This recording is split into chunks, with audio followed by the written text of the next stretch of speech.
देखो अब चैप्टर तुम्हारा फर्स्ट मैंने करा दिया था, हमने क्या कराया तुम्हें, देखो जो बुक के अकॉर्डिंग है मैं यूनिट के अकॉर्डिंग पढ़ा रहा तुम्हें, क्योंकि थर्ड चैप्टर था हमारा इलेक्ट्रिक पोटेंशियल। अब इलेक्ट्रिक पोटेंशियल में मैंने क्या करा, चैप्टर नंबर फर्स्ट और सेकंड ऐड कर दिया था आपको।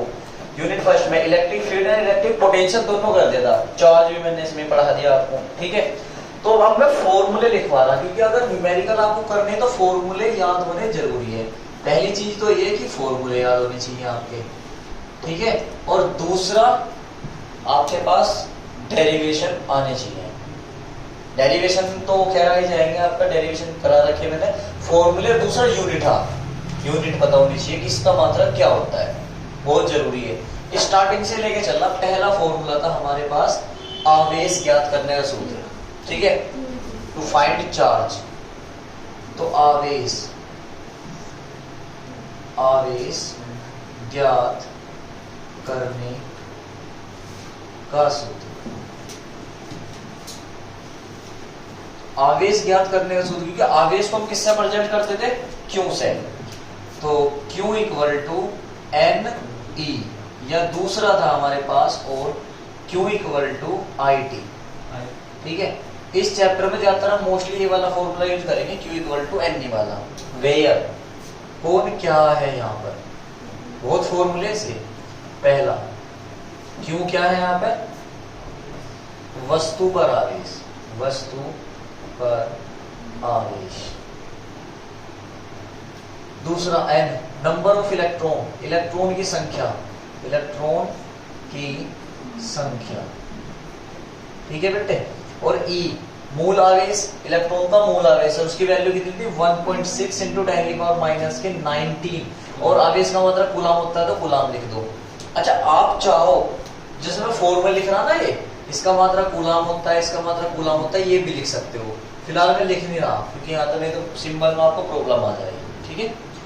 दूसरा फॉर्मूला था आपके पास किसका, इसके बाद हमने पढ़ा कूलाम्स लॉ, कूलाम का नियम पढ़ा था। तो कूलाम, सीरियल वाइज चलेंगे, कूलाम का नियम।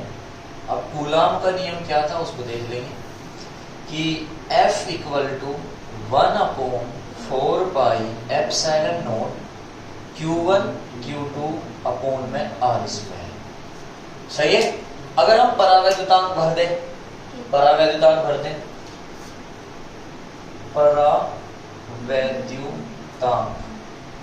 इट मीन्स अगर K होगा, K भरने पर, तो F equal to 1/4 pi epsilon nought into में K, Q1 Q2 अपॉन में R स्क्वायर, ठीक है। अगर परावैद्युतांक भर देंगे उसे हम FK भी लिख सकते हैं, F डैश भी लिख सकते हैं।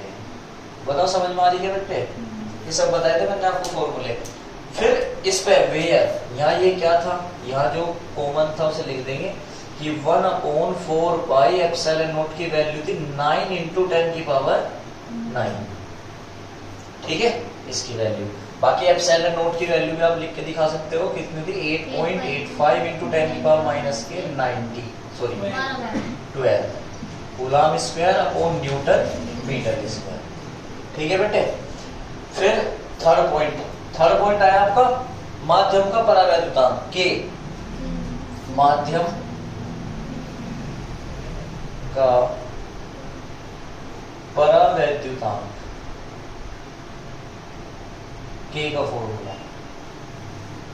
तो K इक्वल टू था आपके पास एप्सिलॉन अपॉन में एप्सिलॉन नॉट, जहां पर K क्या था, माध्यम का परावैद्युतांक, एप्सिलॉन क्या था, माध्यम की विद्युतशीलता, और एप्सिलॉन नॉट क्या थे, हमारी निर्वात की विद्युतशीलता, ठीक है। अगर इंग्लिश में सुनना चाहते हो तो वही है तुम्हारा आवेश फाइंड करने का फॉर्मूला, ठीक है। दूसरा कूलाम्स लॉ, ये तो आपको बाकी पता ही है। डाइलेक्ट्रिक कांस्टेंट परावैद्युतांक, या माध्यम का परावैद्युतांक डाइलेक्ट्रिक कांस्टेंट ऑफ मीडियम, ठीक है, डाइलेक्ट्रिक कांस्टेंट भी बोल देते हैं इसे। फिर आपके पास K की वैल्यू यहाँ तक कंप्लीट हो गई थी, है ना, माध्यम का हो गया था। एक और फॉर्मूला बताया था मैंने आपको यहाँ पे, अगर डाइलेक्ट्रिक सबस्टेंस भर दिया जाए, यानी कि परावैद्युतांक माध्यम भर दिया जाए, तो नया बल, जिसे हमने F डैश बोला था, तो परावैद्युतांक भरने पर नया बल, जिसे हम किससे प्रेजेंट कर देते थे, एफ डैश से। फॉर्मूला क्या आया था एफ डैश का, बताना। F dash equal to F upon में के। इट मीन्स हम इससे ये भी मेजर कर सकते थे कि जो अगर हम परावैद्युतांक भर देते हैं तो बल का मान क्या हो जाता है, कम हो जाता है। सही है, ये भी तो कर देते थे।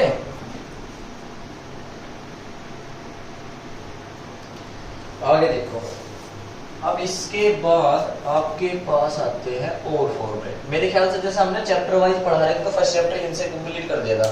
फिर आते थे विद्युत क्षेत्र की तीव्रता, है ना। तो अगला पॉइंट है आपके पास विद्युत क्षेत्र की तीव्रता, इंटेंसिटी ऑफ इलेक्ट्रिक फील्ड। विद्युत क्षेत्र की तीव्रता। अब विद्युत क्षेत्र की तीव्रता किससे प्रेजेंट करा था, ई से। तो यहाँ पे फॉर्मूला बना था E equal to F upon में Q। सही है, ये फॉर्मूला। फिर 6 आपके पास अगला फॉर्मूला बना था विद्युत विभव, विद्युत विभव का। और विद्युत विभव था आपके पास V।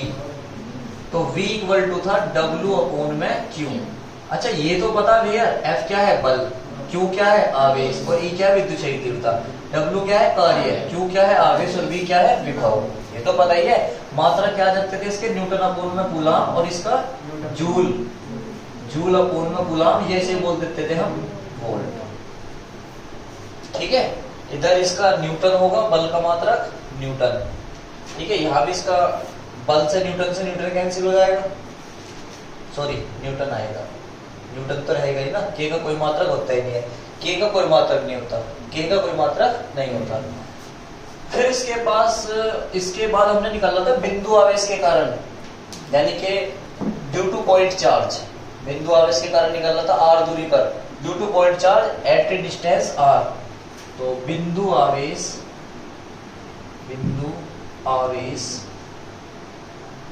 बिंदु आवेश के कारण r दूरी पर, it means due two point charge at A distance of r distance पे निकालने के लिए 2 पॉइंट निकाल लेते हैं हमने, विद्युत क्षेत्र की तीव्रता और दूसरा विद्युत विभव। तो फर्स्ट पॉइंट विद्युत क्षेत्र, विद्युत क्षेत्र की तीव्रता, पहला पॉइंट तो ये निकाला था हमने E। तो E कितना आया था बेटे, E equal to 1/4 pi epsilon nought Q upon में r स्क्वायर। अच्छा, अगर डाइलेक्ट्रिक कोशेंट यहाँ भी भर दिया जाए ना तो यही लगेगा K अपॉन में ही। अगर डाइलेक्ट्रिक सॉल्यूशन भर दिया जाए, जैसे यहाँ K लगा ना, ऐसे E में भी K यही लगता है। ठीक है, वो कांस्टेंट है, डाइलेक्ट्रिक कांस्टेंट है, परावैद्युतांक। First point. और सेकंड पॉइंट क्या होगा, अच्छा मात्रक यहाँ भी इसका क्या रहेगा, न्यूटन अपॉन कूलम। और दूसरा पॉइंट निकल रहा था विद्युत विभव, विद्युत विभव। और विद्युत विभव क्या था, V। और V क्या निकला था, V equal to 1/4 pi epsilon nought Q upon में r। मैंने आपको ट्रिक बताई थी कि सबसे पहले आपने क्या पढ़ा था, बल पढ़ा था, तो F बराबर 1/4 pi epsilon nought Q1 Q2 upon r square. फिर हमने E पढ़ा, तो r दूरी के कारण E बराबर क्या रह जाएगा, 1/4 pi epsilon nought Q1 Q2 हो जाएगा Q अपॉन r स्क्वायर। और V वाले में एक r भी हट जाएगा, तो Q अपॉन में r। ये तो सब कांस्टेंट ही चल रहे हैं, और इसकी वैल्यू 9 × 10⁻⁹ ही रहेगी। अच्छा, ये बताओ, अगर मैं इसका मात्रक निकालने लगूं तो यहाँ इसका मात्रक क्या रहेगा, समझो। यहाँ पे बताओ, कोई बच्चा बताएगा तो इसका सारे का मात्रक क्या रहेगा, थोड़ा सा दिमाग पे जोर डाल कर बताओ, बताओ। यूनिट आपका क्या निकालनी, coulomb square upon newton metre square. उल्टा हो गया, बिल्कुल सही, ये होता है दिमाग। देखो, एप्सिलॉन नॉट का अपॉन में ना, 1 का कोई यूनिट नहीं, 4 की कोई यूनिट नहीं, पाई की कोई यूनिट नहीं। एप्सिलॉन नॉट की यूनिट क्या आएगी, अपॉन में तो आएगी 1 अपॉन कूलम स्क्वायर अपॉन में न्यूटन मीटर स्क्वायर। बिल्कुल सही। तो ये रटवाने से काम नहीं चलेगा, ये समझनी पड़ेगी। ऐसे भी आ जाती है, पूछ लेता है कि इसकी यूनिट बताओ क्या होगी, ठीक है, तुम डायरेक्ट ही टेल दोगे, नहीं, newton metre square upon coulomb square, क्योंकि इसकी यूनिट अपॉन में तो रहेगी, तो coulomb square upon newton metre square.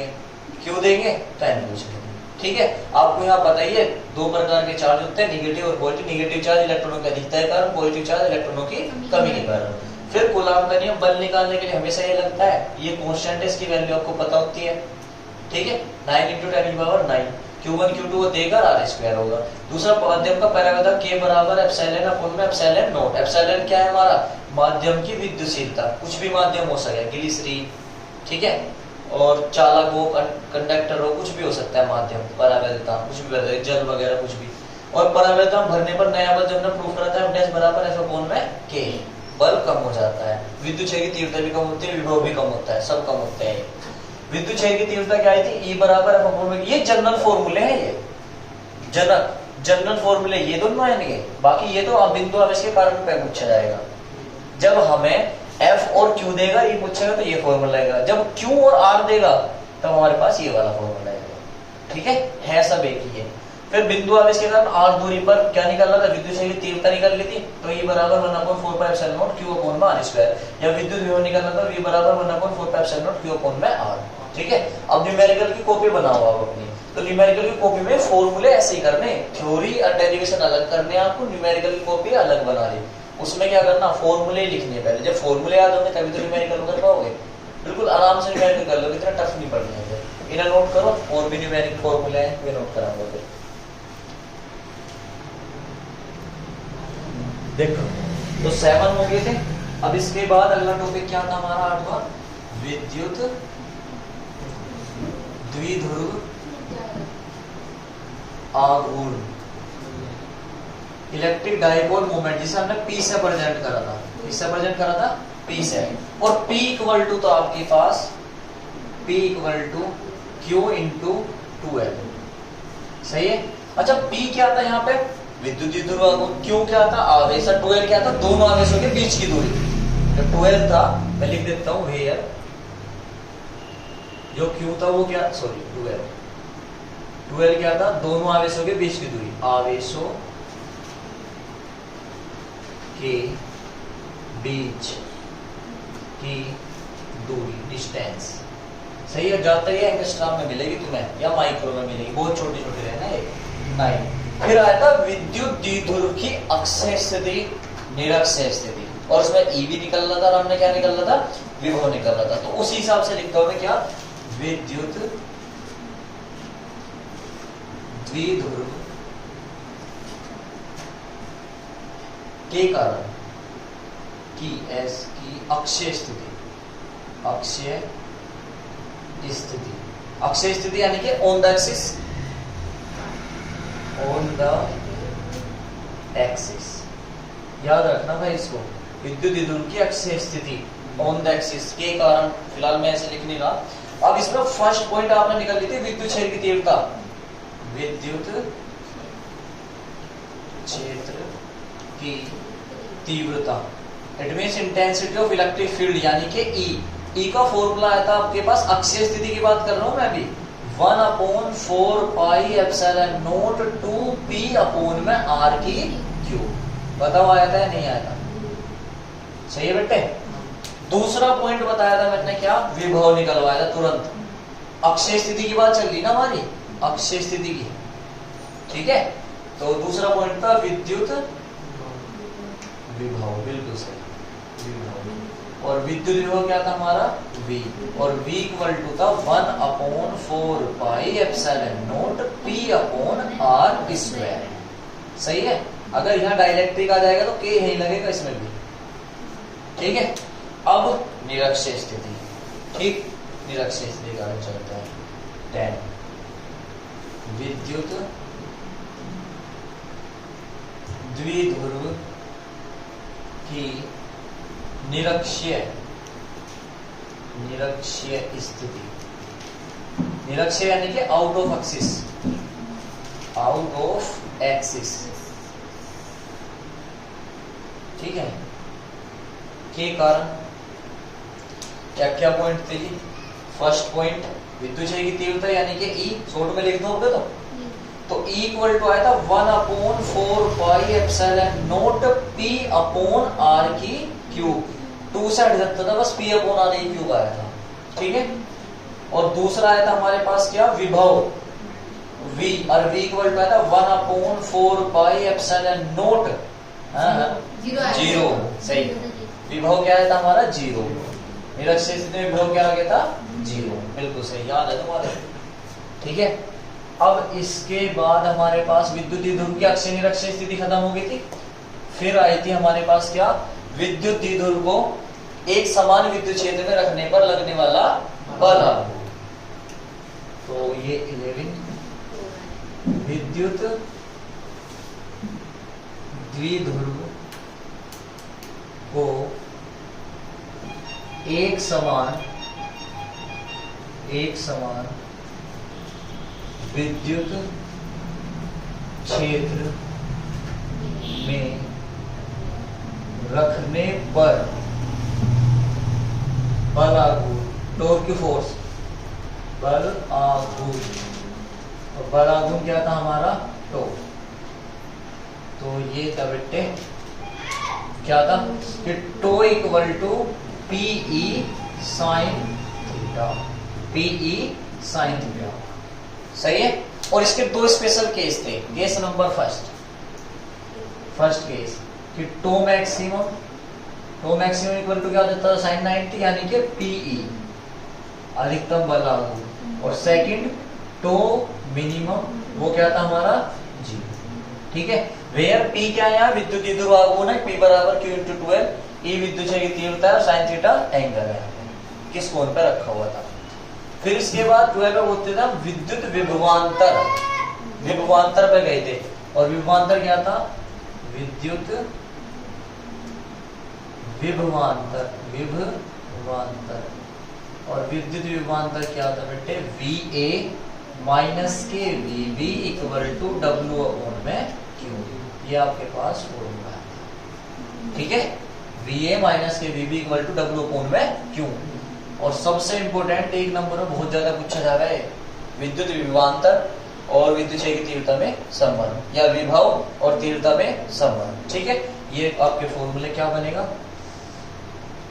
विद्युत क्षेत्र तथा विभव या विभवांतर में संबंध, बहुत ज्यादा पूछा जाता है बेटे वाला फॉर्मूला, ठीक है।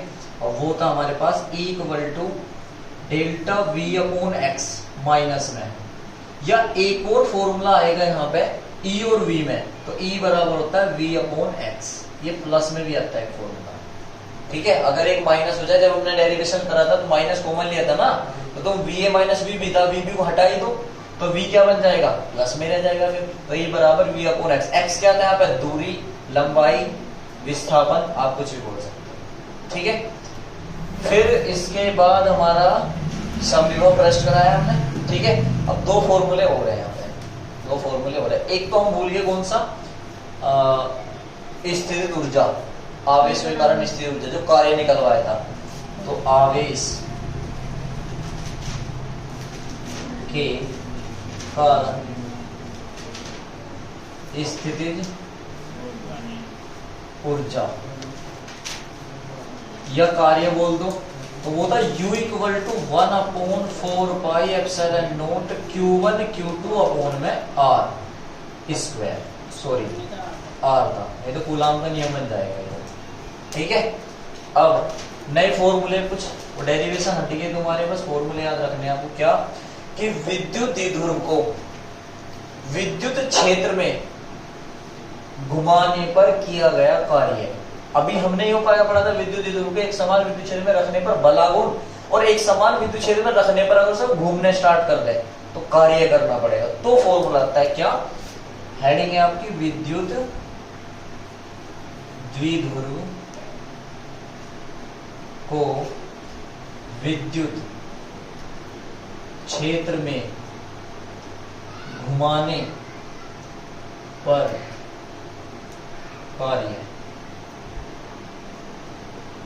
तो कार्य आता है W equal to PE 1 minus cos theta. ये फॉर्मूला आता है आपके पास, W equal to PE 1 minus cos theta. बस फिलहाल आपको याद रखना है इसको, ठीक है। W equal to PE 1 minus cos theta, derivation नहीं है इसका। दूसरा एक और है, अगर सेम विद्युत द्विध्रुव को विद्युत क्षेत्र में रखने पर स्थितिज ऊर्जा, स्थितिज ऊर्जा, स्थितिज ऊर्जा, तो स्थिर ऊर्जा क्या होती है विद्युत द्विध्रुव के कारण U इक्वल टू ऐसे याद कर लो माइनस के PE होता है बस, U इक्वल टू PE। अब ये कैसे आया, सिंपल ट्रिक बताऊं, ये मान लो ये हट गया, बस 1 हट गया यहां से, तो W बराबर PE माइनस के कोस थीटा, माइनस की गुना यहाँ आ गई, माइनस की गुना यहाँ आ गई, तो माइनस के PE cos theta, cos theta 1 ये भी लगेगा, ठीक है। तो यहाँ से 1 हटा देते हैं बस। अब के पास हमें दो फॉर्मूले नहीं बताया मैंने, डेरिवेशन नहीं है अभी इनके, इसलिए मैंने कराया नहीं। तो विद्युत द्विध्रुव विद्युत क्षेत्र में घुमाने पर कार्य W बराबर PE 1 माइनस कोस थीटा, 1 को हटा दो तो क्या बन जाएगा, U बराबर माइनस के PE कोस थीटा, ठीक है। यो स्थिर ऊर्जा है, यो कार्य है, ठीक। ये आपने पढ़े रखा, दो फॉर्मूले आपने नहीं पढ़े, ठीक है। बाकी इससे अलग कोई फॉर्मूले आपके चैप्टर में है नहीं जो यूज हो, ठीक है। इनको नोट कर लो, न्यूमेरिकल कराएंगे तुम्हारे।